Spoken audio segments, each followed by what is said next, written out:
So, was the U.S. on the gold standard when Kennedy was assassinated in the early 60s? Yes. In 1933, it was made into a criminal felony for U.S. citizens to possess gold, and people who had Federal Reserve notes who were not U.S. citizens could still exchange those Federal Reserve notes for gold. They could actually go to a window at the U.S. Treasury or Federal Reserve or wherever it was they went. I think it was the U.S. Treasury. And they could turn in the Federal Reserve notes and get gold. You know, they had to uh,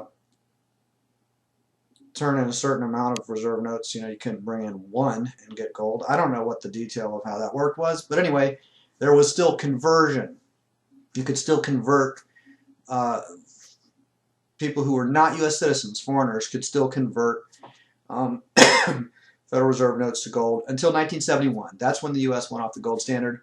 The abrogation, meaning to break, the abrogation of the promise. So the U.S. broke its promise to foreigners that held the Federal Reserve notes, or I don't know if it's the U.S. or the Federal Reserve, whatever. Um, I know Nixon signed something, the president of the U.S. at the time. So it must have been, you know, the U.S. was involved in it. But it could have been basically issued down from the ruling group in the Federal Reserve down to the U.S. government, the federal government, which is under the Federal Reserve, generally speaking. The Federal Reserve being an international banking, private international banking group. Um, so with these details, you know, I'm actually just clarifying something that Rick mentioned. But with these details, it may raise in your mind the question of, well, why could U.S. citizens no longer convert their Federal Reserve notes for gold? Why was gold a crime for them to possess as of the spring of 1933? While foreigners who had Federal Reserve notes could still exchange them for gold. They could come to the U.S., get gold handed to them, and they could go around the U.S., you know, and carry gold. There were other exceptions for like dentists or other groups where, or jewelers who would have a certain amount of gold as part of their trade or profession.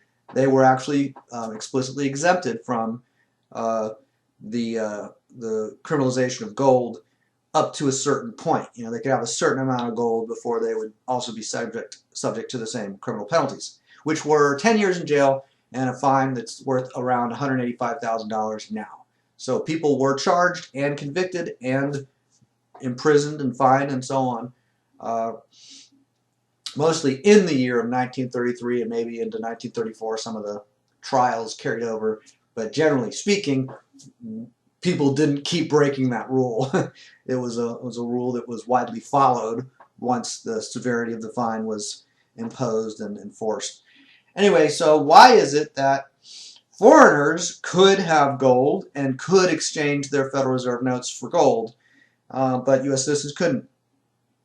U.S. citizens are the underwriters or the co-signers from a debt contract standpoint. They're the uh, co-signers by default, or the underwriters from an insurance kind of background. So it's like the federal government does stuff, and the U.S. citizens are the insurance policy on what the federal government says. Well, we are going to borrow this much money, and we will repay you back based on all of these underwriters that we control. And obviously, underwriters and co-signers isn't a precise use of the terminology here because U.S. citizens don't have any choice in the matter. Somebody's born in the U.S., they grow up, they hit a certain age, and now they're in debt. They're indentured, like an indentured servant. I don't want to go off on that comment right now, on that tangent. But yeah, people are born, and then governments invent tax liabilities or dues, like membership club dues or extortion racket percentages. Okay, you have a business here. You owe us 6% of your sales, just your gross sales, plus 28% of your income, your net. So these operations, we can call them governments, we can call them organized crime syndicates, whatever. When they announce these percentages that the public owes to them, then that we call taxes when it's a government. So the difference between a tax system and an extortion system, generally speaking, is a tax system is a specific kind of extortion system. When a tax system monopolizes extortion within a certain area and criminalizes unauthorized extortion, then that particular kind of extortion system is called a tax system. So when the Federal Reserve and the U.S. government entered into a contract in 1913, it was a 20-year contract. It expired in 1933. The U.S. government defaulted, meaning they did not pay back the full amount of the debt plus interest that the contract dictated that they were due to pay back to the Federal Reserve. So the Federal Reserve pursued what in general we would call an involuntary bankruptcy proceeding. The U.S. government was declared insolvent or bankrupt, but they couldn't pay back the Federal Reserve. So all of those underwriters, the U.S. citizens, were encouraged to turn in their gold in exchange for Federal Reserve notes. So their actual gold certificates and gold coins printed by the U.S. government, and then other gold that they had. So how were the U.S. citizens encouraged to do that? President Roosevelt issued a executive order alleging to criminalize the possession of gold, and so all these citizens turned in their gold in exchange for Federal Reserve notes. And Federal Reserve notes had been around prior to 1933, but they were in circulation along with other. It was a private bank currency. I show images of the private bank currency at a link that I guess I'll put at the bottom of this video. But the U.S. citizens were encouraged by the criminalization of gold to turn in their gold, or to you could sell your gold to whatever party, but basically everybody had to convert their gold to Federal Reserve notes unless they were foreigners. Even in the United States, being in the United States wasn't the issue. Being a U.S. citizen was the issue, because the Federal Reserve was collecting on the U.S. government, and the U.S. government was like, well, we can't pay, so they went to collect on their underwriters or their co-signers, and that meant that they were taking all the gold from the public of the U.S. So they did that, not absolutely all of it again, but as far as dentists or jewelers, there was some. Maybe jewelers wasn't an exception. I don't remember. Maybe whatever. There were some exceptions, and I know dentists was one of them. Anyway, so the extraction came from the U.S. public. Normally, it's just their productivity, their money, their accumulated income, their pay, their salary. That's usually what flows to up the funnel. In the particular case of 1933, gold itself went into that funnel, and then ultimately, I don't know for a fact that the gold was then given by the U.S. government to the Federal Reserve. I don't know those details, but in the 1960s, the restrictions on possession of U.S. gold, the criminalization of U.S. gold, the criminalization of the possession of gold by U.S. citizens was relaxed, and then in 1975 it was fully decriminalized. And 1971, why it was decriminalized in 1975 was because, part of the reason is because in 1971 the U.S. or the Federal Reserve was taken off the gold standard. Really, the U.S. wasn't an issue anymore. As of 1933, the U.S. was a subsidiary, a branch of the Federal Reserve. It was the only branch of the Federal Reserve, but the power dynamic altered significantly, not only in 1913, but in particular in 1933 when the 20-year contracts matured. So I've been kind of just going really fast to be brief. There are other details. Again, you can look at the link of what I said. I was going to make another aside that when Roosevelt issued that executive order, somebody that got criminally prosecuted, a lawyer in New York, fought the criminal charges, saying this is unconstitutional or whatever his argument was. And so it was taken up to the Supreme Court, and the Supreme Court said, we are overturning this person's conviction. They don't have to pay a fine. They don't have to do jail time. But we're keeping the gold that was confiscated. They were like caught having gold. So the gold that was confiscated from them, we're not giving back, and we're not compensating them. We're not giving them Federal Reserve notes that they could have got if they had just traded the gold voluntarily. We're going to keep what the government can keep what was taken, but they can't hold the guy to criminal charges because the U.S. president didn't have the authority to criminalize the possession of gold. Only the Secretary of the Treasury had that authority. So, after that Supreme Court decision was made, the Secretary of the Treasury issued an order. He just signed a piece of paper. He didn't have Congress involved or nothing like that. Just the Secretary of the Treasury signed a document, issued an order that legally, according to the Supreme Court, legally criminalized the possession of gold. So other people, basically other people who had been charged, I don't know if they got off,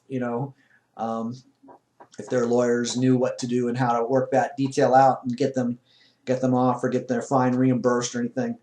But after that point, once the Secretary of the Treasury had legally, constitutionally criminalized the possession of gold, then everybody else I don't remember what the detail was as far as if people had, if their charges or their indictment wasn't filed until the Secretary of the Treasury signed the thing. I think that the vast majority of cases, people didn't bring up the issue of constitutionality, so they got, by their consent would be how a legal scholar might look at it, by the consent of those people, by them not bringing up the issue of constitutional rights and so on, by their consent, implicit consent, they were criminally penalized. But it's interesting to look at the history of court systems and currency systems and banking systems and all that. This particular sequence that I've just mentioned here is just some intriguing details. Rick had mentioned wasn't President Kennedy killed because he was trying to put the U.S. back on the gold standard, and that's basically not true, but the spirit of what Rick was saying was correct because Kennedy did authorize the issuance of silver currency. The U.S. was on a bimetallic currency in part of the 19th century and then switched to only gold. Bimetallic meaning two metals, gold and silver. And that was supposed to be great, but ultimately most people thought of it as a failure. Obviously the gold standard was a failure in the sense that some other system superseded it. But the U.S. was on the gold standard when Kennedy was assassinated and when he was taking steps to reissue a currency that would be issued by the U.S. government. The dollar bills that we use now are not the U.S. government's currency. They're the Federal Reserve notes currency. And the U.S. government and U.S. courts do accept those currencies for the payment of taxes and the payment of court debts and court fines and all that because the U.S. is functionally a subsidiary of the Federal Reserve. So I will put a link where you can see some more of the background, some more of my comments, and then, why is any of this information useful? and how or not necessarily this specific information, but why is a better understanding of how court system works and how currency systems work and how markets work, open free markets, investment markets, how is an understanding of those things favorable? Well, the short answer would be, number one, you can identify risks that other people are unaware of and avoid those risks in many cases. And then you can also identify opportunities that many people are unaware of and in many cases take advantage of those opportunities, by which I mean profit from investment, produce investment gains. Not only avoid losses, but produce investment gains. Also, if you understand the protections of the court system, what they are and what they're not, then you can have a better sense of how to protect your assets, or at least get the idea that, wow, this is an issue I've never thought of and I want to talk to somebody who's more familiar with it, like myself. You can say, well, I'm interested in protecting my assets. I want to use the actual protections that the court system offers me to protect my assets, to protect myself from debt collectors, and to reduce my taxes, so forth. So there are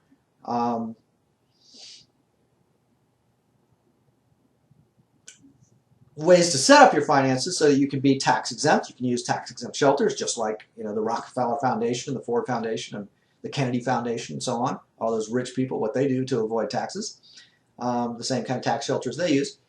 And then once you have, if you have a relevant situation, if you have a situation that is relevant for a tax shelter, then once you have some tax sheltering set up within that structure, you could get a bank account or a brokerage account for that tax exempt shelter. IRAs, by the way, are not tax exempt; they're tax deferred, which is close, but a real tax exempt shelter the government should dip into. You might not know this, but there's a relatively small nation in the Mediterranean called Cyprus, and the government just dipped into the accounts of its citizens because citizens are underwriters of government debt. So a tax-exempt shelter might be safer than having something in your own name. Actually, it would be safer, but there's a few different options and different layers of security and protection that are available. So within the protective shielding of a tax-exempt shelter, then people could use certain perspectives and paradigms and insights to dramatically improve their investment results. Ultimately, that's probably why I even took the time to make this video, is to set up that promotional comment. You can contact me if you're interested in learning more about that.